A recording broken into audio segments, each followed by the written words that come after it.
guys. Okay, so we are back to the Aristeia, part 5. So we are starting at on page 137 in this one. And the line would be around 908. And it's where Agamemnon starts with, "There is Leda's daughter." So what's just happened is Agamemnon's come home.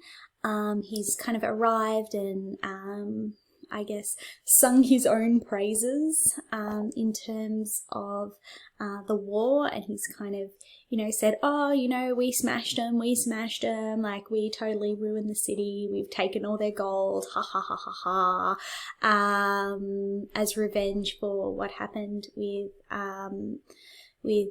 Helen. So he feels like, he's gotten his I guess revenge on the city of Troy and the sons of Troy, which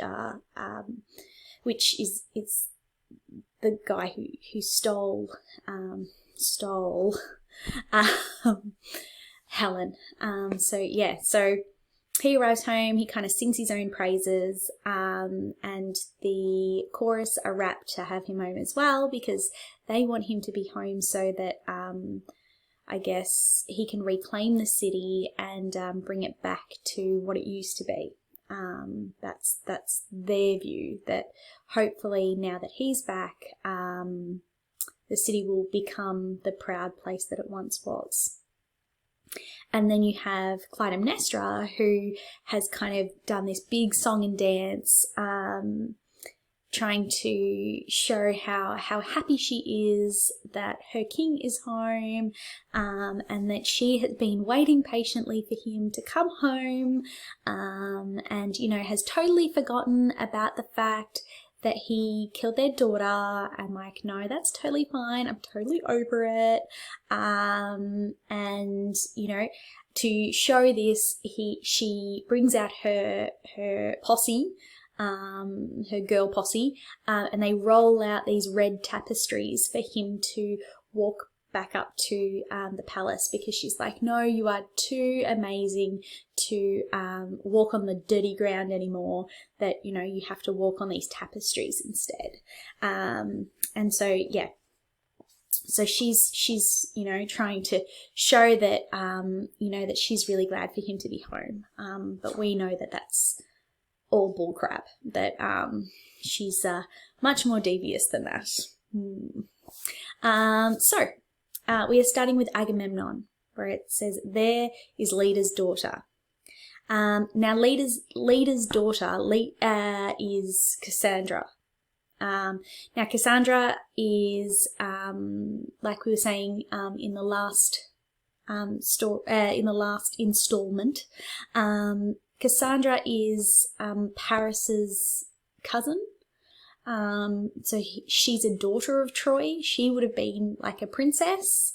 And Cassandra is really interesting, not just because she is kind of, in that upper echelon of princesses and, daughters of Troy, but also because she can see into the future. She can see into the future, she can see into the past, and so she has this skill that was given to her by the gods, and the gods kind of blessed her with this skill, and then she refused to have sex with them.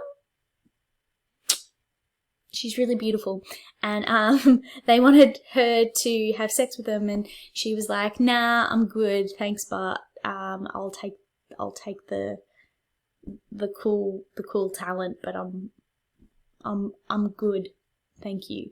And they were really angry, so they said, "Fine, you can still have your gift that we gave you, but we're going to curse you with the fact that even though you can see into the past and can see into the future, no one will ever believe you. So it doesn't even matter that you've got this power, because no one will ever believe you." So So unfortunately, even though Cassandra does have this power, it kind of means nothing because everybody just thinks that she's crazy.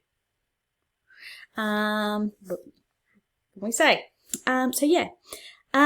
So Agamemnon has taken Cassandra prisoner, as basically he says his mistress or the keeper of his house, while he's been gone.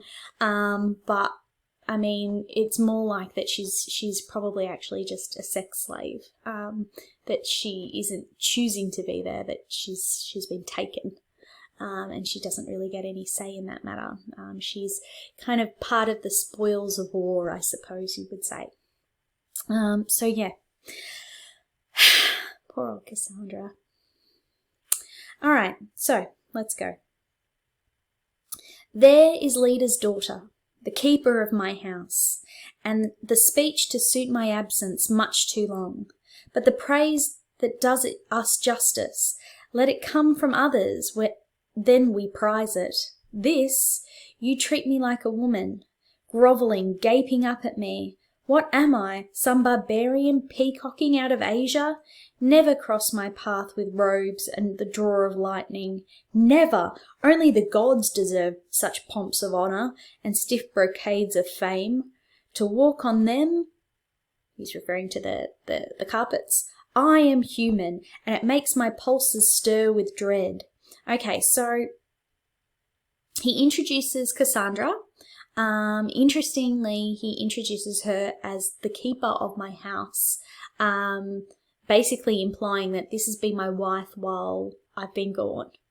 This is my mistress. So basically flaunts Cassandra and what he's been up to with Cassandra, completely in Clytemnestra's face. You can imagine that doesn't go down so well, right? Like, you've been kind of hanging out for 10 years for this guy to come back, this guy who you're married to, and that, killed your child that you had with him, just so that he can go off and fight his brother's war. And then, you wait 10 years for him to come back. And then what does he do? He brings back the chick that he's been cheating on you with. It's not great. Look, it's not great. But then he also, he's talking to Clytemnestra, and he's kind of not angry, but he's kind of like, no, I don't want any of this groveling and gaping up at me. I'm not peacocking, showing off. Don't put robes and make a fuss about me coming in. Only the gods deserve that kind of honor. To walk on them, it makes me uncomfortable. It makes my pulses stir with dread. Thinking I'm by kind of doing this kind of showy thing. I feel like it's just tempting the gods to want to punish me, to bring me back down to the level of a human. I think if I walk along this, then the gods are going to want to put me back in my place. Again, there's some foreshadowing, because we know that later that's kind of what happens. His fate is to die soon. So again, I'd probably take my little pen and write foreshadowing next to it. And I'd probably also underline the bit about how he introduces Cassandra and says, this is Leader's daughter, the keeper of my house, and kind of write, Cassandra, mistress, and then maybe just next to it, flaunting her, showing her off, right in Clytemnestra's face, which isn't smart. All right, so make those notes. Turning over the page, and this is continuing to be Agamemnon. Give me the tributes of a man and not a god, a little earth to walk on, not this gorgeous work. There is no need to sound my reputation. I have a sense of right and wrong. What's more, heaven's proudest gift. Call no man blessed until he ends his life in peace fulfilled. If I can live by what I say, I have no fear. So, he's saying, I don't need all of these, tapestries to walk on and whatever. I don't need all of that. I have my own sense of right and wrong, and I'm content with my situation. But Clytemnestra says, "One more thing, be true to your ideals and tell me." Agamemnon replies, "True to my ideals? Once I violate them, I am lost." Clytemnestra, "Would you have sworn this act to God in a time of terror?" "Yes, if a prophet called for a last drastic rite." "But Priam, can you see him if he had your success?" "Striding on tapestries of God, I see him now." "And you fear the reproach of common men?" "The voice of the people, aye, they have enormous power." "Perhaps, but where's glory without a little gall?" "And where's the woman in all this lust for glory?" "But the great victor, it becomes him to give way." "Victory in this war of ours, it means so much to you?" "Oh, give way! The power is yours if you surrender of all your free will to me." "Enough, if you are so determined." So basically what's happening there is this kind of like back and forth about Clytemnestra trying to get him to walk on these bloody tapestries that he's laid out, that she's had laid out. She wants him to walk these tapestries. And he's kind of like, no, I'm not going to do it. And she's like, why? Are you fearing the reproach of the common man? And he's like, yes, actually I do fear, the common man's opinion of me if I walk on these glorious tapestries. They're all going to think I'm peacocking and showing off. And she says, but, where's the glory without a little gall? You got to, pat yourself on the back a little bit. And he's like, what's the big deal? Like, why are you making such a big deal out of it? And, she's like trying to get him to do it anyway. And so she's, and eventually he says, "Enough. If you are so determined, if you really want me to do this, I'll do it." You might want to just kind of like right next to here, like something like Cly. I kind of shorten her name to Cly when I'm making notes. So just Cly is in CLY. Cly, trying to convince Aga to walk the carpet. Okay. So he says, "Enough. If you are so determined," I'm at 940. He turns to the women, pointing to his boots. Let someone help me off with these at least. Old slaves, they've stood me well." So he doesn't want to walk on it with shoes on, because he's like, well, that's just trashy. If I'm going to walk on these things, I'll take my boots off first. Fair. No shoes in the house, guys. Come on. No shoes on the carpet. And then so he's obviously taking them off. "Hurry, and while I tread his splendours dyed in red in the sea, may no god watch and strike me down with envy from on high. I feel such shame to tread the life of a house, a kingdom's worth of silver in the weaving." Right. And again, another foreshadowing moment. So definitely write foreshadowing, because he's kind of, he agrees to do it. He's taken off his boots. And, he says, "I hope no gods are watching and they strike me down because they're envious of my, of people kind of worshipping me. I feel a bit, like, I hope people don't, I hope the gods don't see me, because I know that they're gonna want to get me back for this one."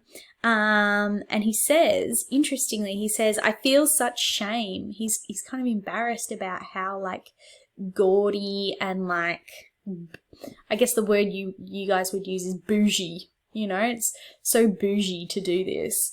that he says, I feel like it's not right. A king, walking on a kingdom's worth of silver in this weaving, because back then rugs were really, really expensive. Actually, what am I saying? Like, rugs are still really expensive.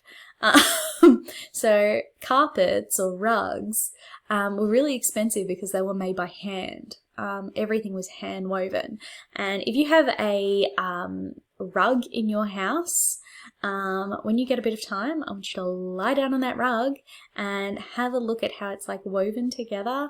That used to be done by hand. Like, yeah. Okay, so it was really expensive because people would spend years making one rug. So yeah, there you go. Rugs used to be really expensive. So he's like walking on basically like a kingdom's worth of silver just in these rugs. And so he kind of is like, it's a bit tacky, isn't it? A bit tacky. Oh, it's a bit awkward. So then he steps down from his chariot, he's taken his shoes off and reveals Cassandra. And Cassandra is dressed in this sacred regalia. So she's kind of got like all of these sacred symbols on her, and wearing sacred clothing, like priestess clothing. The reason she's wearing priestess clothing is because in Troy she was a priestess, which is like, I guess we would kind of think of it like a nun. She was kind of like a nun there.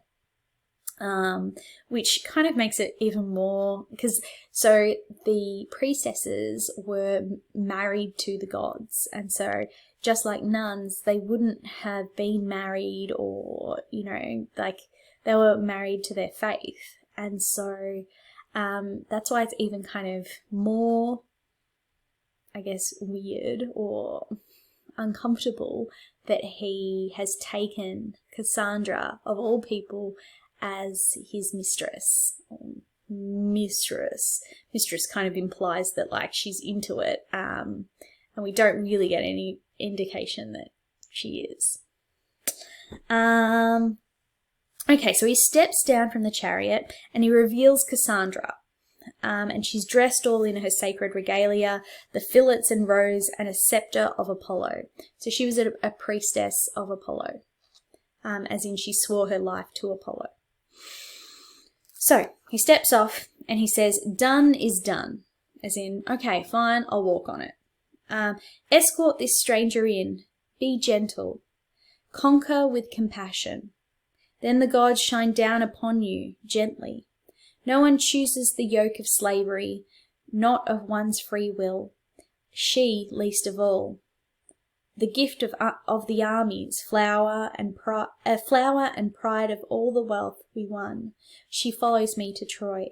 Okay, now that's kind of interesting because, he's saying, oh, be nice to this girl, Cassandra, because, try and conquer her with compassion. Try and be compassionate to her and win her over, conquer her with compassion. And then he says, no one chooses the yoke of slavery. No one chooses to be a slave, not of one's free will.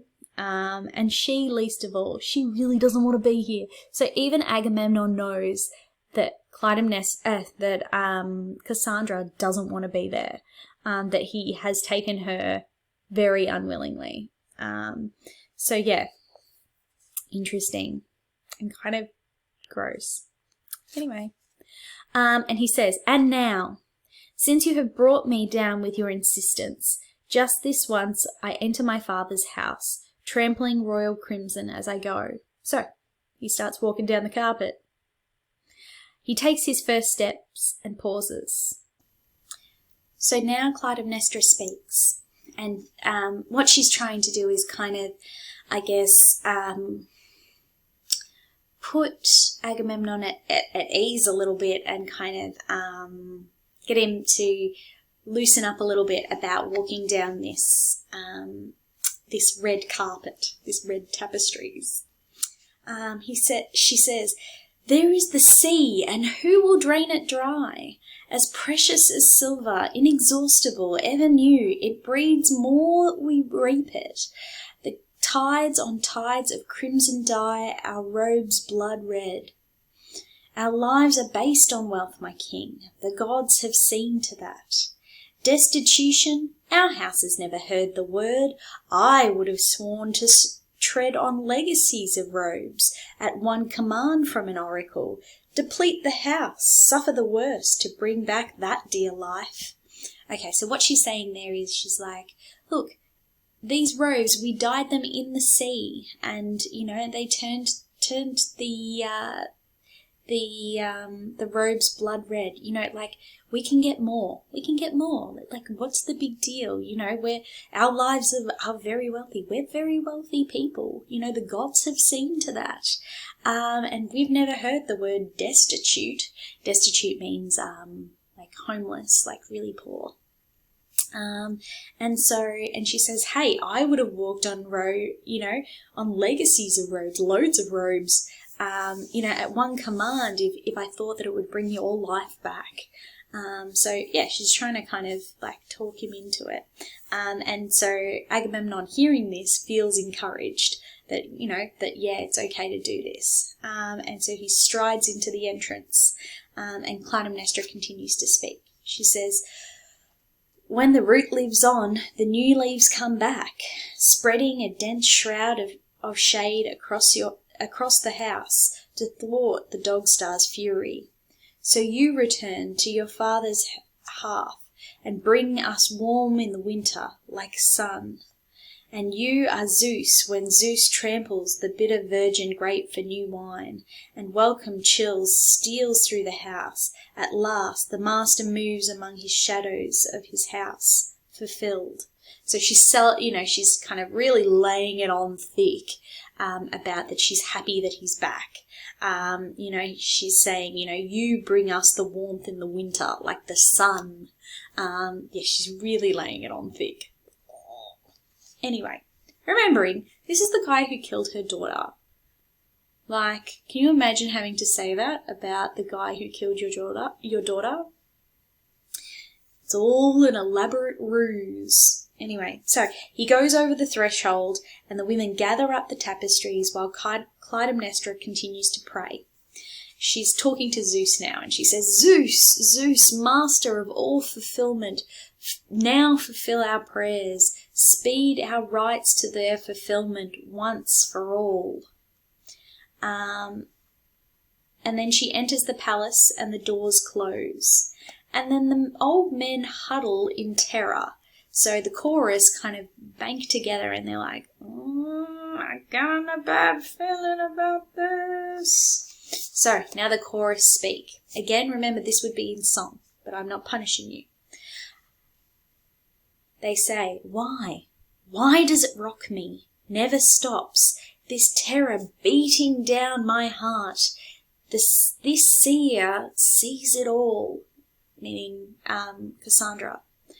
It beats its wings, uncalled and unpaid, thrust on the lungs. The mercenary song beats on and on, singing the prophet's strain, and I can't throw it off. Like dreams that make no sense, the strength drains that filled the mind with trust, and years drift by, and the driven sand has buried the mooring lines that churned when the armoured squadrons cut for Troy, and now I believe it. I can prove he's home with my own clear eyes from witness. Agamemnon! Still it's chanting, beating deep, so deep in the heart, these dirge of the Furies, oh dear God, not fit for the lyre, its own master.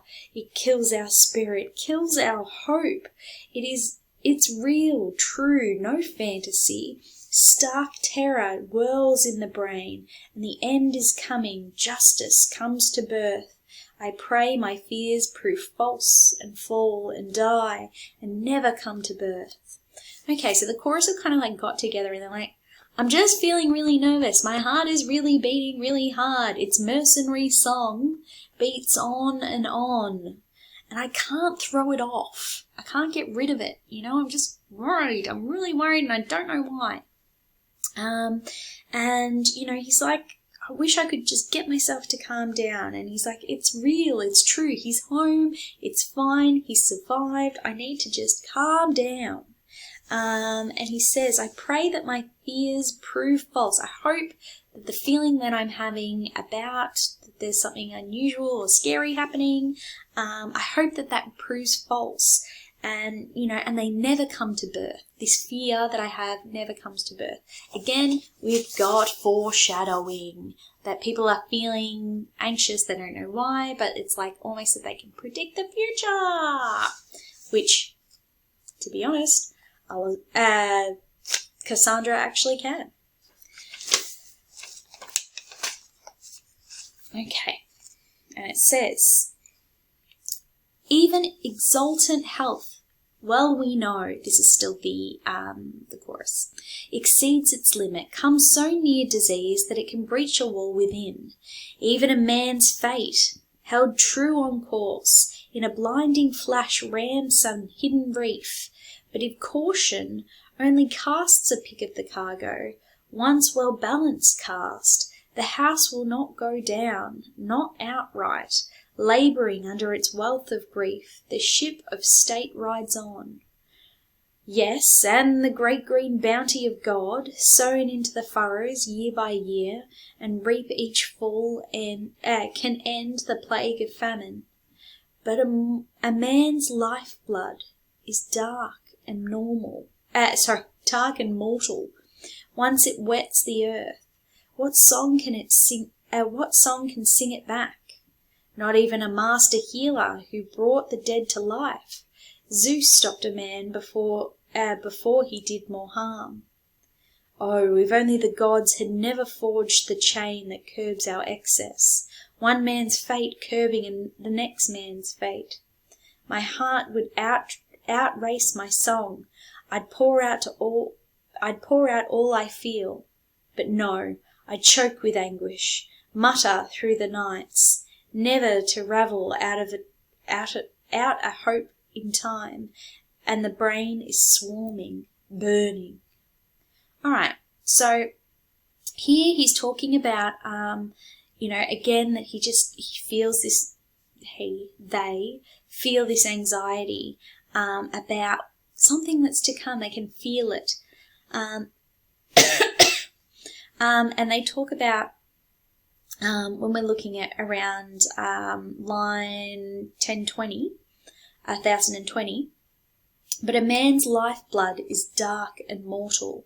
Once it wets the earth, what song can sing it back? So they're kind of talking about death there, and they're like, well, if something bad happens, it's not like, Agamemnon's not a god, he's a mortal, and his blood is dark and mortal. Once that blood hits the earth, no song, no kind of magic potion can kind of put it back to where it belongs. Once a man, a mortal, is murdered or dead, there's no way you can fix it again. And so, yes, so by the end of this speech, they're still feeling really nervous, and they kind of say, my heart would outrace my song. I'd pour out all I feel. But no, I choke with anguish. That he's still really nervous. Okay, and what I'm going to do is leave it there. What's going to happen next is with Cassandra and Clytemnestra, that they have a bit of a conversation. Well, it's quite one way, but there's some discussion. But yeah, so we'll leave it there. What I want you to do now is to again go over to our Simon class task and complete the task, and then once you're done, you're done. Okay?